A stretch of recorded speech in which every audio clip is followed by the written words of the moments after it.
Un bambino che nasce da una mamma che ha l'IgG nei confronti della pertosse, per esempio, perché ha avuto la vaccinazione, oppure nei confronti del SARS-CoV-2, questo bambino, finché queste IgG materne, si chiamano anticorpi passivi, non scompaiono, che ci vogliono alcuni mesi, ecco, il bambino è generalmente protetto da quell'infezione. La vaccinazione anti-Covid in gravidanza è sicura ed è fortemente consigliata perché protegge non solo le future mamme, ma anche i piccoli che portano in grembo, a cui trasferiscono gli anticorpi necessari a difendersi dal virus.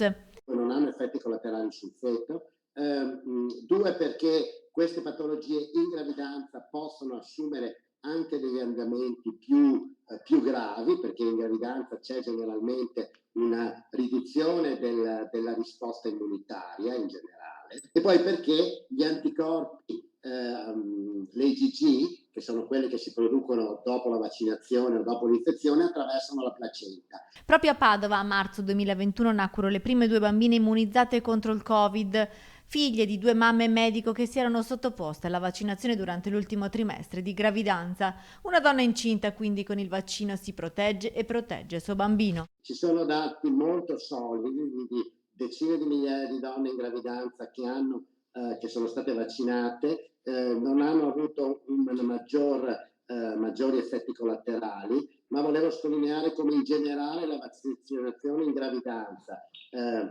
che è ancora vista con un certo sospetto, con un certo timore, è in realtà un presidio per alcune infezioni molto importanti, come l'influenza, la pertosse, il Covid in questo caso.